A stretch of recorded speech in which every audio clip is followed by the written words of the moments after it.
Hi dear friends, I welcome you all to my institute English Cosmos, and in today's vocabulary session, today's vocabulary I have taken from 2-3 different newspapers, Indian Express, The Hindu and Times of India. So I call it advanced vocabulary session today because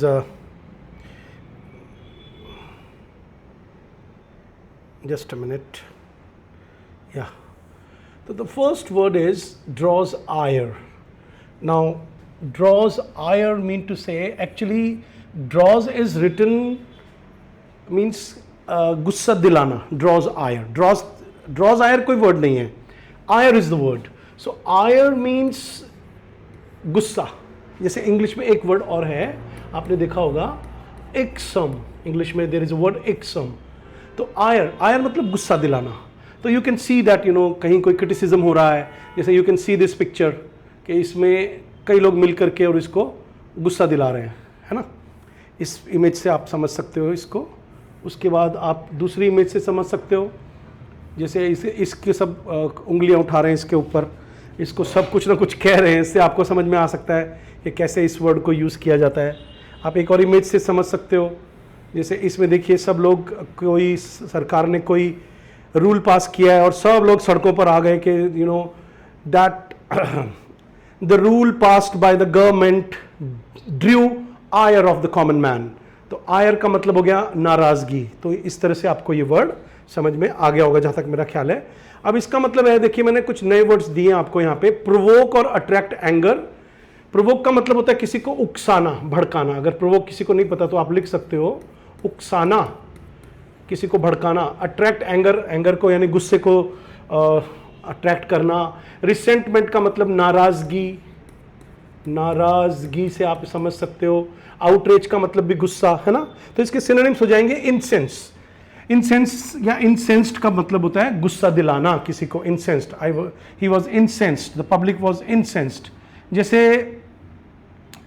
अभी धर्मेंद्र प्रधान का एक interview आया था, जो हमारे education minister हैं, कि भाई आप जो कॉकरोच पार्टी के जो बच्चे प्रदर्शन कर रहे हैं उनके बारे में क्या सोचते हो. मैं जानता हूं कि कॉकरोच पार्टी का मुद्दा भटक गया है और वो बच्चों के नीट के एग्जाम को लेकर के स्टार्ट होते हुए अचानक से बीजेपी, आरएस और इन सब चीज़ों के बारे में बोलने लग गए. तो कांग्रेस की भी पार्टी लगता है, या ऐसे लगता है कि भाई वो अपोजिशन में बोल रहे हैं और वो कश्मीर को अलग करने वाले लोगों का भी पक्ष ले रहे हैं. तो उन्होंने कह दिया कि साहब ये तो आतंकवादियों की बी टीम है. लेकिन उसने उन लोगों को बहुत नाराज कर दिया. और कल आपको पता होना चाहिए राहुल गांधी भी बहुत खिलाफ बोले धर्मेंद्र प्रधान के, मतलब गुस्सा दिला दिया, इन्फ्यूरिएट कर दिया. इन्फ्यूरिएट. अब इंग्लिश में क्या होता है, फ्यूरी एक वर्ड है. फ्यूरी का मतलब होता है गुस्सा दिलाना. एक्चुअल में फ्यूरी वेस्टर्न कल्चर में, ग्रीक माइथोलॉजी में देवियों के नाम है जो आपको गुस्सा दिलाती हैं. तो उससे इन्होंने एक वर्ब बना दिया, इन्फ्यूरिएट. ठीक है.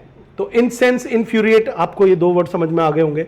फिर उसके बाद में एग्जैस्परेट भी एक वर्ड होता है ना. एग्जैस्परेट.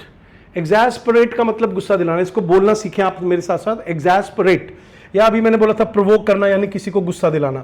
The government's controversial decision drew widespread ire from the public.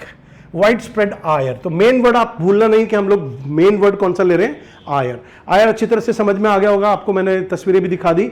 अब एक वर्ड इन्होंने यूज किया, थॉ. थॉ जो वर्ड है वो हमें सीखना पड़ेगा. थॉ का मतलब होता है बर्फ का पिघलना. बस ये आपको याद रखना है.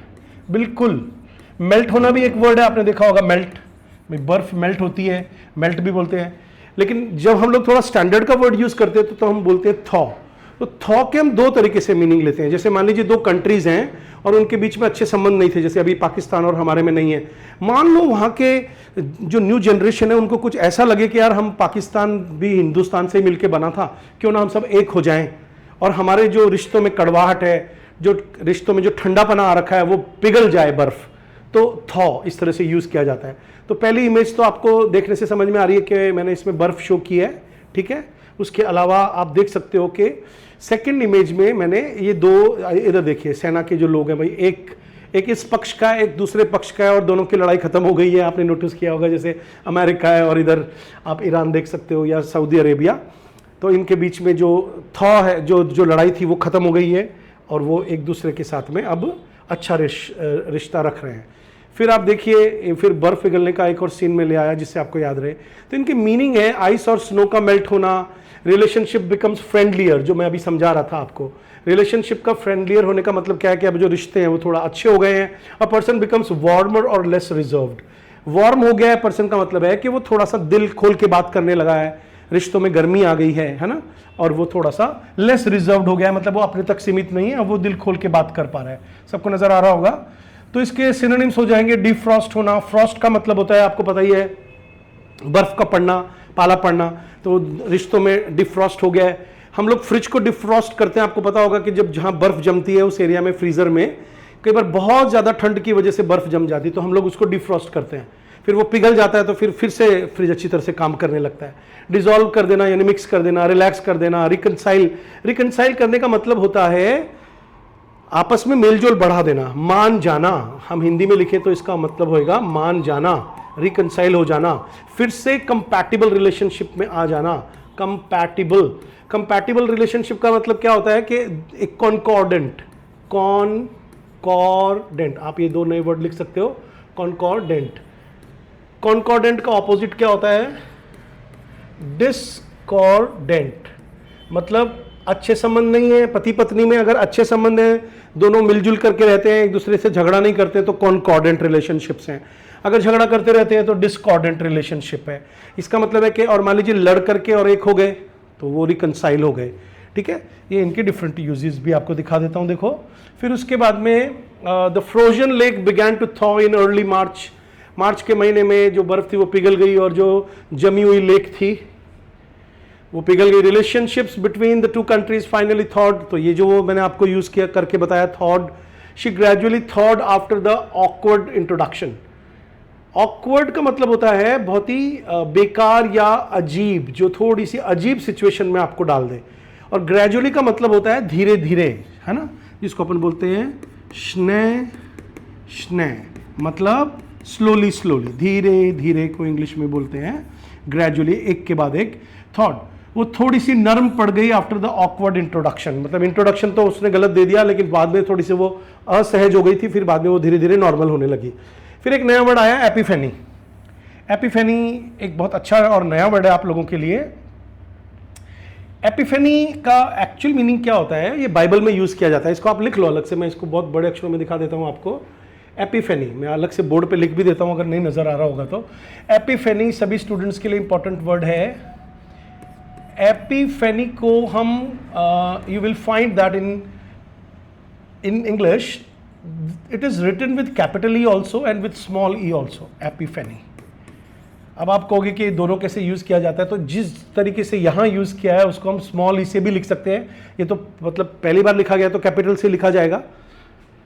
अचानक से आइडिया का आना, अचानक से कुछ याद आना, अचानक से कुछ, तो ये बाइबल में जब आता है तो एपिफेनी होता है, वो उसको हम अभी डिस्कस नहीं करेंगे। और पिक्चर से अगर आप समझो तो अचानक से आइडिया आना यानी बल्ब जल जाना, मतलब कोई आइडिया आ गया आपको अचानक से। इधर देखो जैसे बल्ब जलने का मतलब है इसको अचानक से कोई आइडिया क्लिक किया, ओ आई सी, एपिफेनी, अचानक से कुछ याद आ गया, है ना। फिर बल्ब का जलना और फिर से याद आना, ये आप समझ रहे होंगे। अब इसके कुछ सिनोनिम्स देखिए कि मीनिंग है sudden moment of profound realization और इनसाइट। अब यहाँ पे याद आने का मतलब ये नहीं है कि आपको अचानक से किसी का नाम याद आ गया, ठीक है, उसको तो इंग्लिश में रिकॉल बोलते हैं हम। रिकॉल करने का मतलब है अचानक से कोई चीज का याद आ जाना, है ना।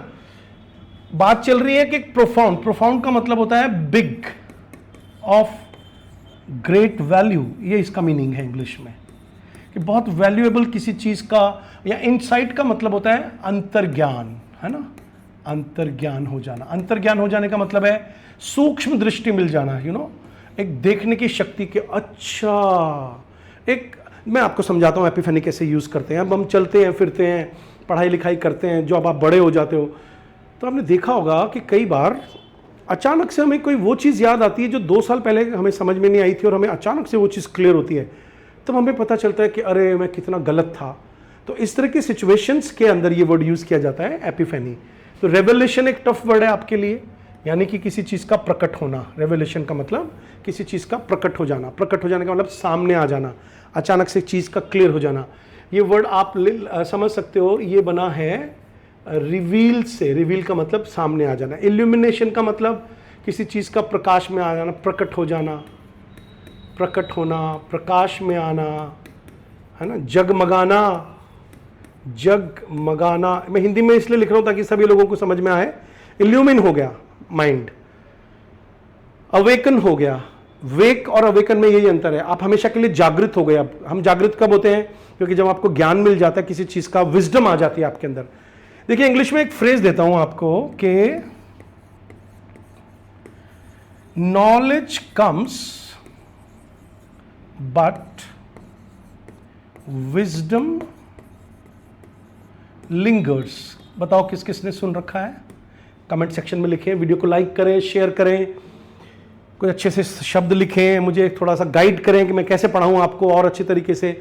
ज्ञान तो आ जाता है, लेकिन विजडम का मतलब है अंतर्ज्ञान, सूक्ष्म ज्ञान, गहरा ज्ञान। लिंगर्स का मतलब लटक जाता है, पीछे आता है, बहुत देर से आता है।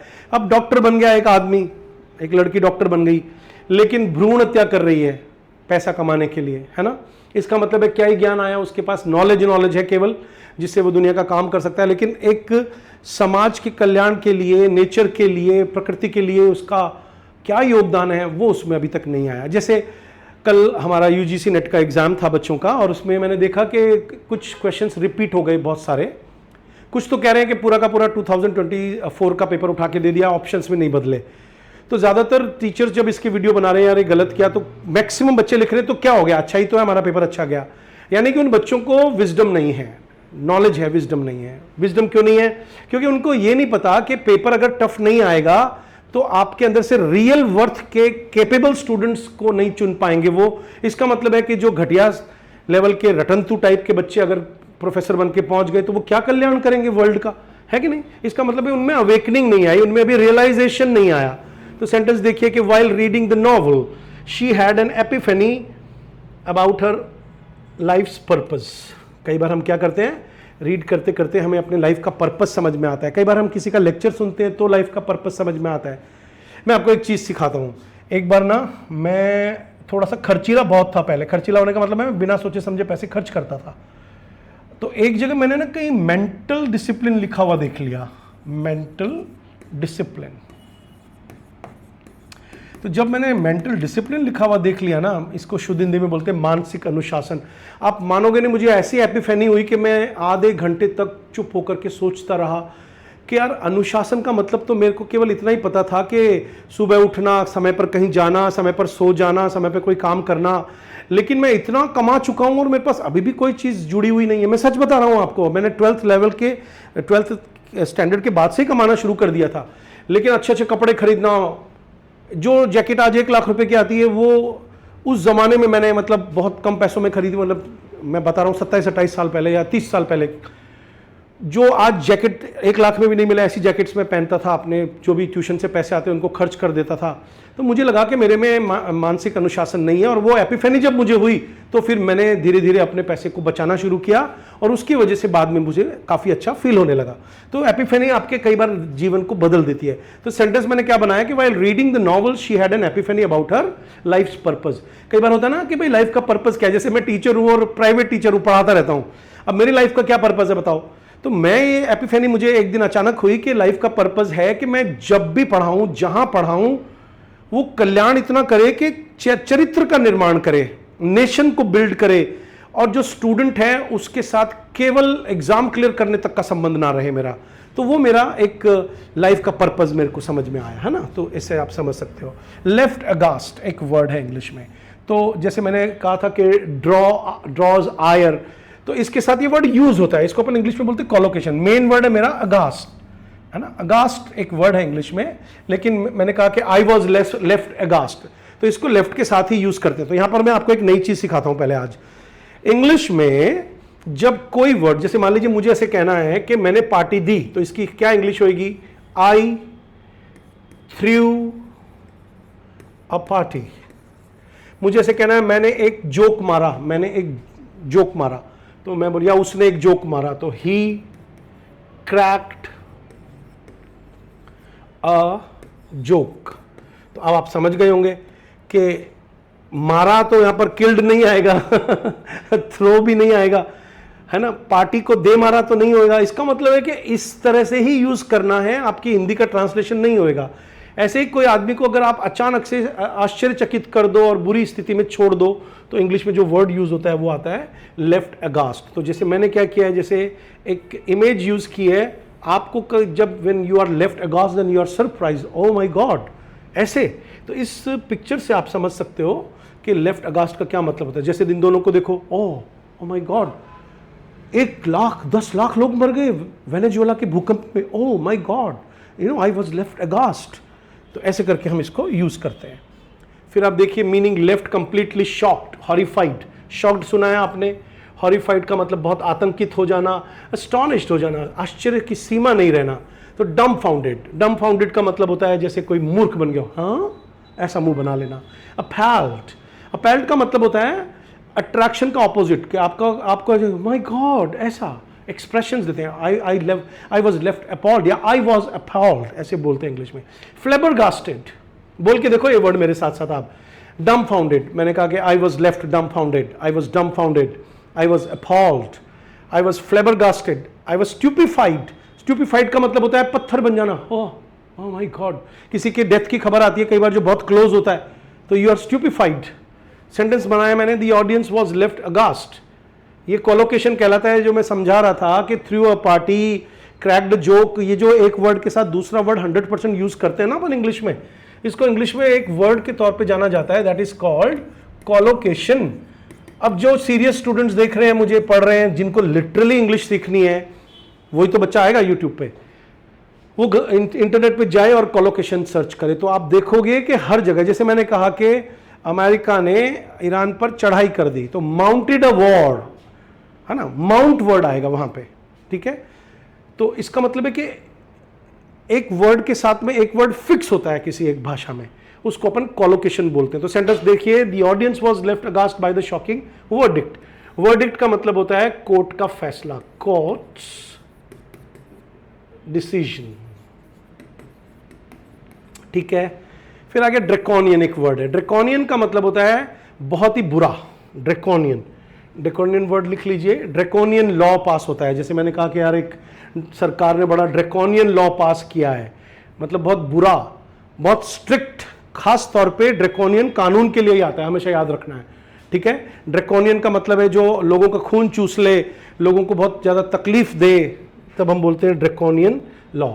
जैसे इस तस्वीर को देखिए, एक जज साहब दिखा रखे हैं, है ना, कानून पास करने वाले, इसे आपको याद रहेगा, कहने का मतलब है। फिर से एक जज साहब दिखा रखे हैं, उन्होंने ड्रैकोनियन कानून पास किया है, ठीक है, इससे आपको याद रहेगा। मैं थोड़ा सा इमेजेस आज इसलिए लेके आया हूँ। फिर से एक जज साहब दिखाएं, तो मीनिंग एक्सट्रीमली हार्श और सीवियर, इन सब के एक्सप्रेशंस आपने देखे होंगे।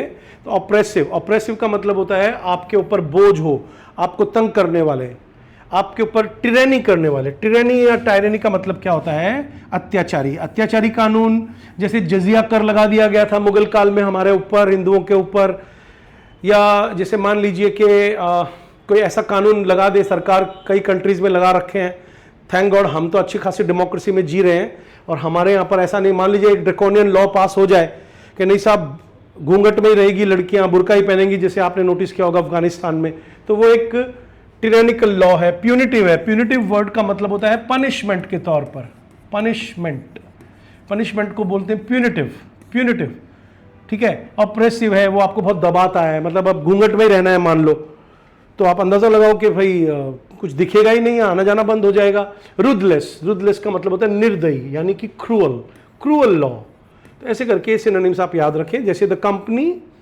Introduce draconian rules to control employ behaviour.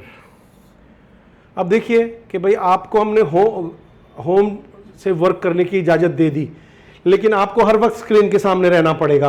अब मान लीजिए किसी का बच्चा रो रहा है और वो उसको चुप कराने किचन में या खाना बनाने किचन में जाना है थोड़ी देर के लिए, लेकिन वो छुट्टी नहीं ले सकता 2 मिनट के लिए भी, क्योंकि ड्रैकोनियन कानून है कि भाई आपको हर वक्त अपनी स्क्रीन के सामने रहना है। स्लेज हैमर, एक नया वर्ड आया, स्लेज हैमर। देख लीजिए, स्लेज इसका प्रोनाउंसिएशन है स्लेज हैमर। क्या होता है, किस तरह से यूज़ किया जाता है, मैं आपको एक फ़ोटो दिखाता हूँ। देखो, पहले तो आप ये देखिए, sledgehammer as it is बाजार में मिलता है। फिर इसको दिखाने का पर्पज़ क्या है, आप ध्यान से देखिए। सिंपल स्लेज हैमर है ना, कैसे आप किसी चीज़ को, हैमर मैंने हथौड़ा, ठीक है, इसको अलग अलग जगह पर अपन यूज़ कर सकते हैं। हैवी हैमर, यहाँ तक तो समझ में आया कि बहुत मोटे हथौड़े को अपन क्या बोलते हैं, लेकिन जिस तरह से एडिटोरियल में ये यूज़ हुआ है वहाँ वो फिगरेटिवली यूज़ हुआ है। फिगरेटिवली का मतलब होता है वो मीनिंग ना निकल करके दूसरा मीनिंग निकलना, ठीक है। तो एक्सेसिवली फोर्सफुल अप्रोच, बहुत ज्यादा बलपूर्वक कोई चीज पास करवाना, जैसे ब्लजियनिंग। मॉल आपको याद होगा, मैंने अभी एक वीडियो बनाया था अपने डॉग को लेकर के, जिसमें कुछ कुत्तों ने उस पर अटैक किया था, तो मैंने मॉल ओवर वर्ड सिखाया था आप लोगों को। हैवी हैंडेड अप्रोच का मतलब, अब जैसे मैंने कहा कि साहब वो जो स्लेज हैमर अप्रोच है, मतलब कि मैं एक आर्टिकल पढ़ रहा था जिसमें ये बताया गया था कि भाई 25 जून जो है वो इंदिरा गांधी ने इमरजेंसी लगाई थी, आपको मालूम होना चाहिए, और उसने संविधान का सत्यानाश मार दिया था और इमरजेंसी लगा करके मतलब सारे हमारे अधिकार जो है वो खत्म हो गए, जो बेसिक फंडामेंटल राइट्स हैं उसी दिन। अब उसके ऊपर एक आर्टिकल मैंने पढ़ा, तो उसमें यह था कि भाई ऐसा नहीं है कि उसी वक्त इमरजेंसी लगी। आज अगर हम देखें तो वो इमरजेंसी इनडायरेक्ट वे में लगी हुई है, उस राइटर के पॉइंट ऑफ व्यू से उसको मोदी काल में इमरजेंसी लगती हुई नजर आ रही है। तो वो ऐसे कह रही है कि उसमें हमारे ऊपर स्लेज हैमर है, मतलब एक हथौड़े से हम तरह तरह के कानून सरकार पास कर रही है, ऐसे वो कह रही है उस आर्टिकल में। So the minister used the sledgehammer approach.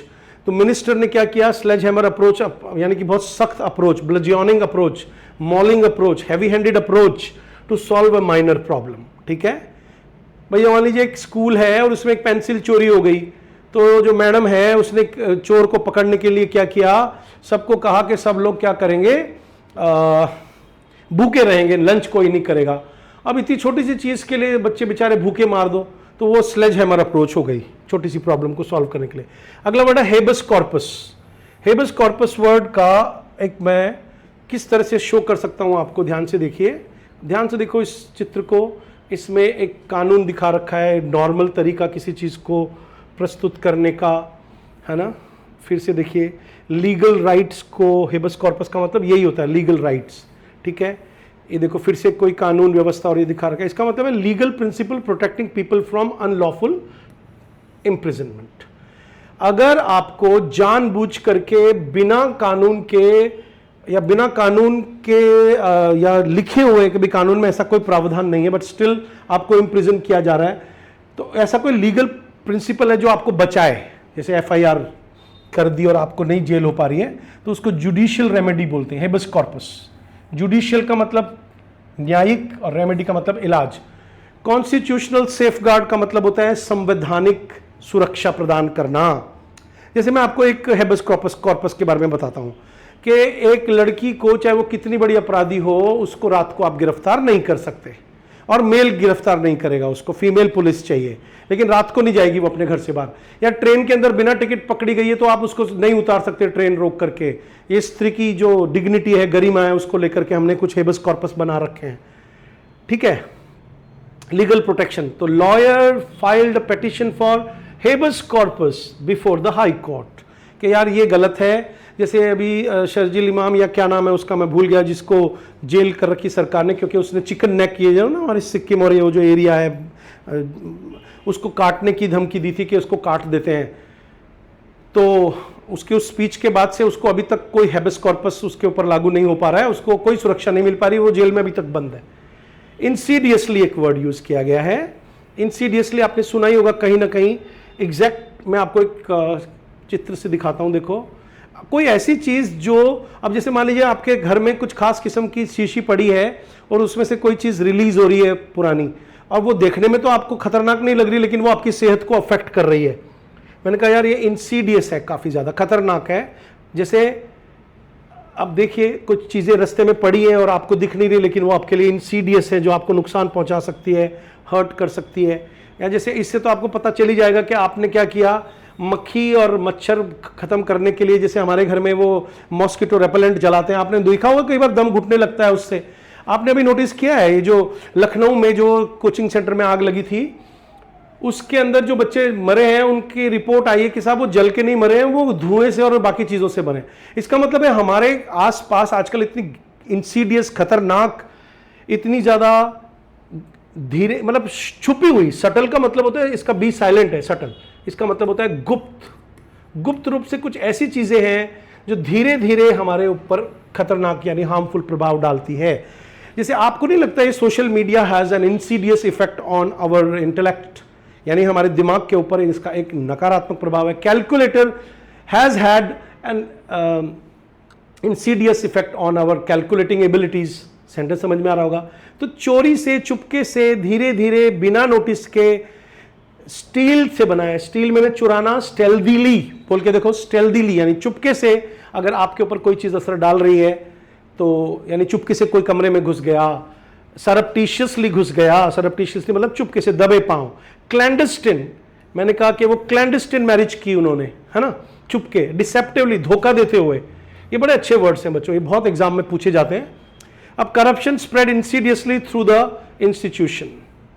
अब खुद देखिए ना, करप्शन की बात है। करप्शन नहीं होता तो राम मंदिर में, राम भगवान के मंदिर में चोरी हो सकती थी क्या? आप ही बताइए। इसका मतलब है कि बड़ा इंसीडियस प्रभाव मटीरियलिस्टिक कैपिटलिस्टिक वर्ल्ड ने हम पर डाला है कि हमको यही समझ में नहीं आ रहा है कि वो चढ़ा हुआ है, वो मेरी कमाई नहीं है मैं उसके ऊपर कैसे हाथ डालूं, ये मैं कैसे फलूंगा।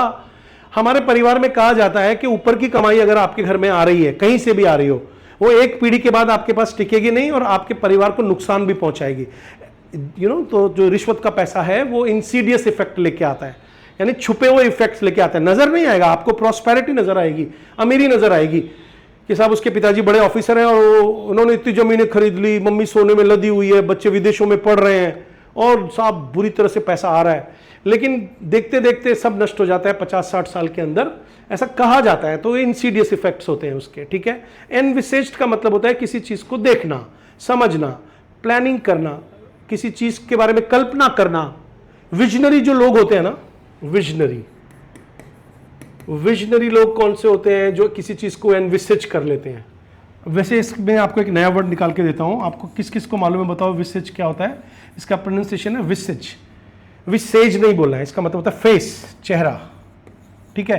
तो और लेकिन इसके आगे एन लगा दो तो ये वर्ब बनना है। इसका मतलब है किसी चीज का चेहरा देखना, उसका चेहरा बनाना, कल्पना करना। तो आप देखिए, इससे आपको क्लियर हो जाएगा। एक लड़का है जो खेतों में खड़ा है लेकिन देख पा रहा है, एनविसेज कर पा रहा है, यहां पर ये खुलेगा, यहां पर ये खुलेगा, यहां मैं ये लूंगा। दादाजी हैं, उन्होंने शहर से 50-60 किलोमीटर दूर एक बहुत बड़ी जमीन खरीद ली। सारे घर वाले चिढ़ रहे थे कि आपने पैसा खर्च कर दिया, इन्वेस्ट कर दिया। लेकिन उनकी डेथ के तुरंत बाद 15-20 सालों के अंदर ही वो एरिया जो है बहुत तरक्की कर गया और सारे परिवार वाले करोड़पति बन गए। इसका मतलब है कि दादाजी ने एनविसेज किया था बहुत अच्छा परिवार के लिए, ठीक है। इसमें भी देखिए ये लड़का क्या कर रहा है, एनविसेज कर रहा है, सोच रहा है किसी चीज के बारे में कि ये देश। आपने देखा है जो बड़े बड़े शहर हैं, बड़ी बड़ी बिल्डिंग्स हैं, बड़े बड़े करियर हैं।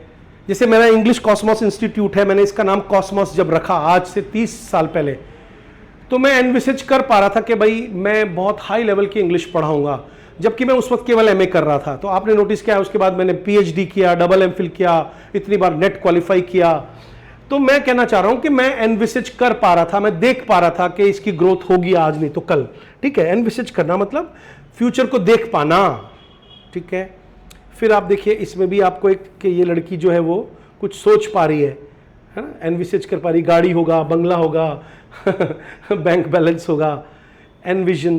तो इसका मतलब हो गया इमेजिन्ड और फोरसॉ। फोरसॉ का मतलब होता है किसी चीज को पहले देखना, है ना। फोर जैसे एनविजन्ड हो गया, एनविजन का मतलब वही विजन देख लेना किसी चीज का, vision.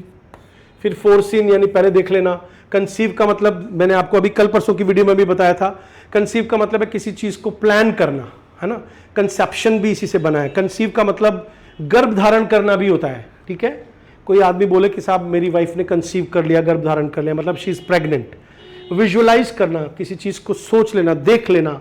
The founders envisaged the world powered by renewable energy. जैसे मोदी जी है, अब वो जिस तरह से एथेनॉल लेके आ रहे हैं पेट्रोल में, अभी हम खींच रहे हैं, लेकिन आपने देखा होगा कि he has envisioned, he has foreseen कि आने वाले समय में पेट्रोलियम के ऊपर हमारी जो डिपेंडेंसी है वो खत्म हो जाए, तो हम फिर ये जो जितने भी कंट्रीज हैं वो हमें इस तरह से धमका नहीं पाएंगे और हमारी जो इकोनॉमी है वो खुद के पैरों पे खड़ी होगी आने वाले समय में, ठीक है।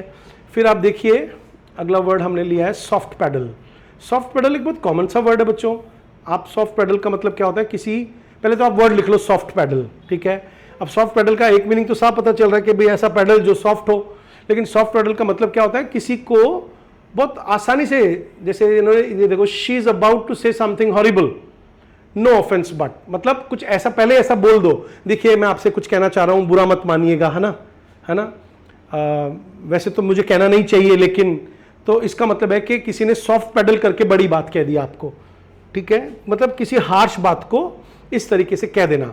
मेरे पास इसके लिए एक बहुत स्टैंडर्ड वर्ड भी है बच्चों, मैं देता हूं, देखो आपको, अभी दो जने बात कर रहे हैं लेकिन उसके हाथों के इशारे से पता चल रहा है, देखिए मैं आपसे कहना चाह रहा हूं कि आपने मुझे प्रपोज तो किया है, पर मैं ये शादी कर तो लेता, लेकिन मैं क्या है कि पहले से ही किसी का फ्रेंड हूं, मतलब ताकि इसको बुरा ना लगे, है ना, और मैं आपके लायक भी नहीं हूं, आप तो बहुत ज़्यादा सुंदर हैं, ऐसा कुछ ऐसा बोल दो जिससे कि उसके ऊपर बुरा प्रभाव नहीं पड़े, नहीं तो हो सकता है कि एसिड अटैक कर दे, लड़कियां भी कर सकती हैं एसिड अटैक, क्या बड़ी बात है।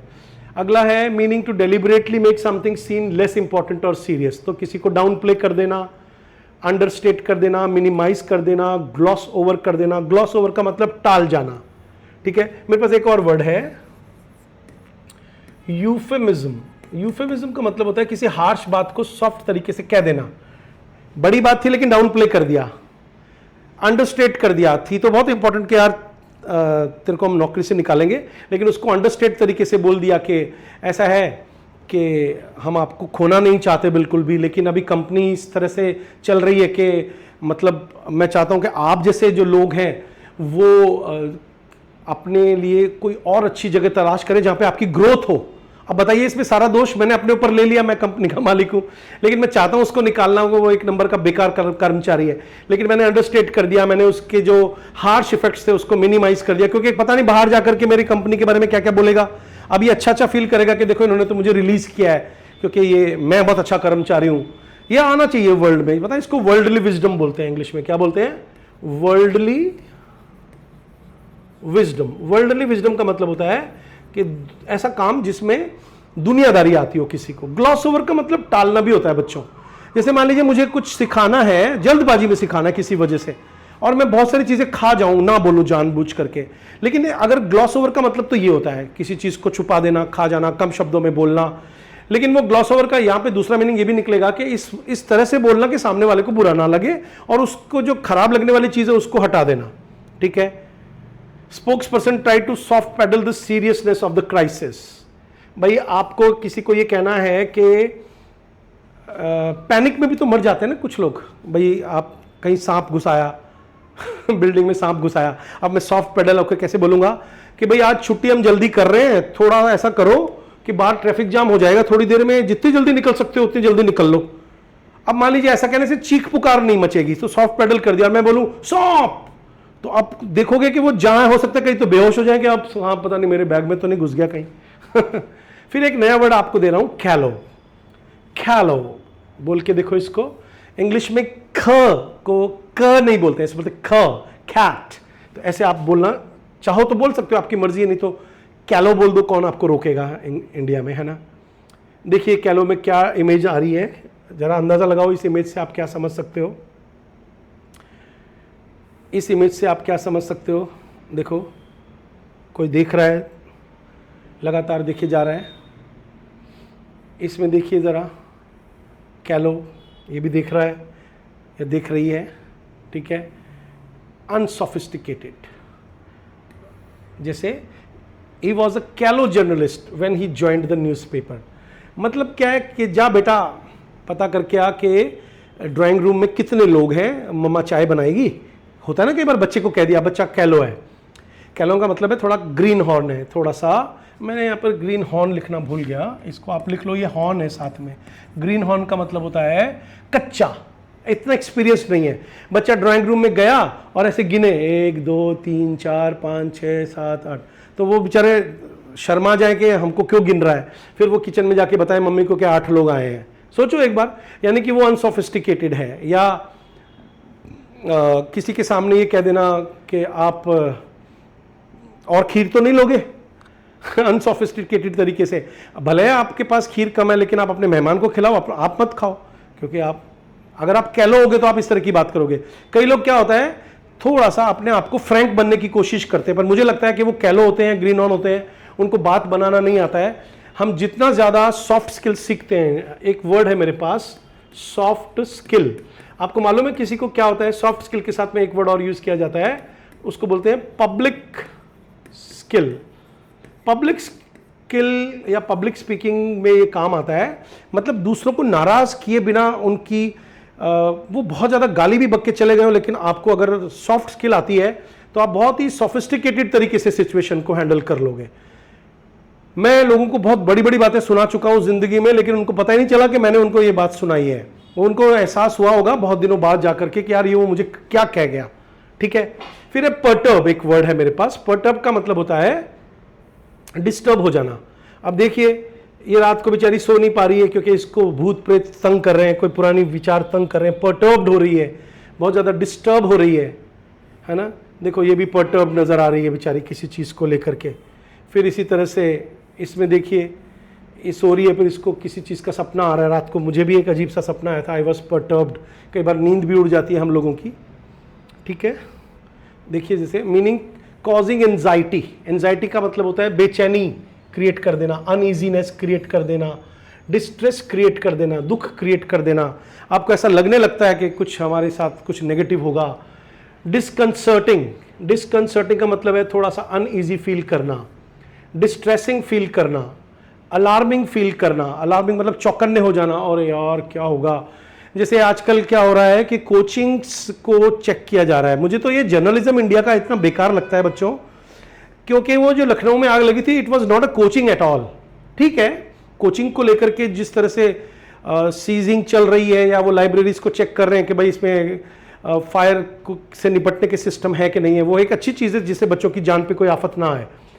ठीक है, लेकिन आपने देखा है कि वो कोचिंग नहीं थी, उसके बावजूद भी सारा का सारा बोझ कोचिंग्स पर आ गया। अब जिस तरह से मैं बड़े बड़े शहरों में कोचिंग्स को अचानक से बंद होते हुए देख रहा हूं, मैं सच बता रहा हूं, कोचिंग का मतलब नेगेटिव पता नहीं कहां से हो गया। मैं इतने सालों से कोचिंग रन कर रहा हूं, मैं देख रहा हूं कि मुझे मेरे प्रोफेसर्स तक ने कहा है कि you are doing a good job, क्योंकि कहीं ना कहीं समाज में एक बहुत बड़ा कंट्रीब्यूशन हम लोग कर रहे हैं।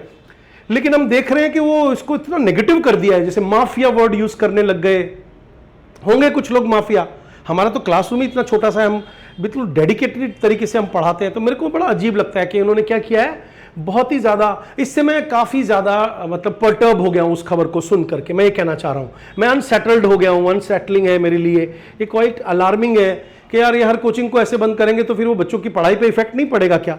अल्टीमेटली जो हम समाज की सेवा कर ही रहे हैं, है कि नहीं? फिर रिपोर्ट कंटेन्ड सेवरल पर्टर्बिंग फाइंडिंग्स। पर्टर्बिंग का मतलब है डिस्टर्ब करने वाली। अगला वर्ड है एम्यूलेटेड।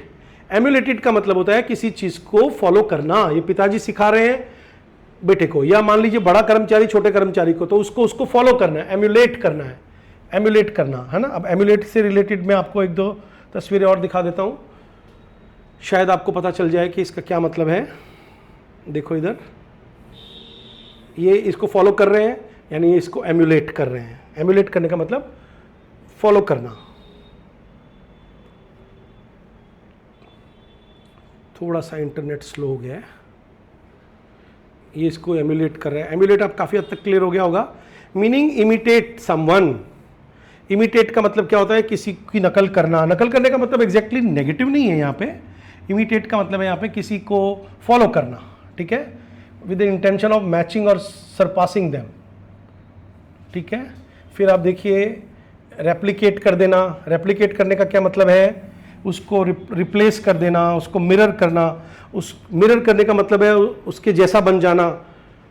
जैसे जो गांधी जी को फॉलो कर रहे हैं तो वो गांधी जी जैसे बन गए मान लो, ठीक है, उसको मॉडल मान के चले, उसको आदर्श मान के चले तो मॉडल्ड आफ्टर, इस तरह से ये वर्ड आप यूज़ कर सकते हो।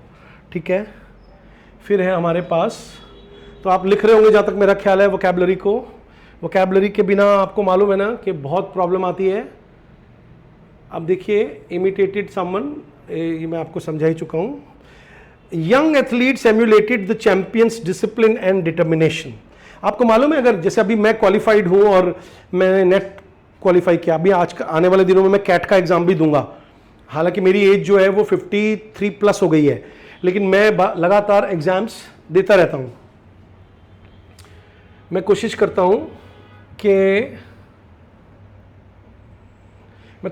हूँ, एक मिनट कुछ गड़बड़ हो रही है। मैं कोशिश करता हूं कि मैं लगातार पढ़ता रहूं, ज़्यादा से ज़्यादा रीड करूं, तो मैं देखता हूं कि मेरे स्टूडेंट्स फिर मुझे एम्यूलेट करते हैं। मैं उनको कई बार कहता भी हूं, अगर वो नोटिस करने वाले नहीं है, अगर वो नोटिस नहीं कर पाते तो मैं कहता हूं कि देखो मैं खुद कई आर्टिकल्स पढ़ लेता हूं अखबार में, देखो मैं रोज नई नई बुक्स पढ़ता हूं। अभी आज मुहर्रम है और मैंने अपनी एक क्लास को कल पूछा कि बताना जरा भाई कल किस बात की छुट्टी, क्योंकि आज कुछ क्लासेस थोड़ा जल्दी ली थी मैंने, कि वो कह रहे थे कि हमें उधर इधर उधर कॉलेज वगैरह नहीं जाना है क्योंकि हमारी छुट्टियां चल रही, वो छुट्टी है कल। तो मैंने उनसे पूछा कि भाई मुहर्रम के बारे में बताओ, तो उनको ABCD नहीं पता मुहर्रम की। इसका मतलब है कि फिर मैंने उनको बताया, इसका मतलब है कि मैं अगर जैनिज्म है तो मुझे उस रिलीजन के बारे में कुछ पता होना चाहिए, मुझे आसपास जितने भी रिलीजन है उनके बारे में पता होना बहुत ज़रूरी है, क्योंकि अगर मुझे पता नहीं होगा तो फिर मैं दूसरे बच्चों को क्या बताऊंगा। इसका मतलब है अगर मैं खुद जानूंगा तो मेरे स्टूडेंट भी जानेंगे, तब हम बोलते हैं कि मेरे स्टूडेंट मुझे एम्यूलेट करेंगे। ठीक है।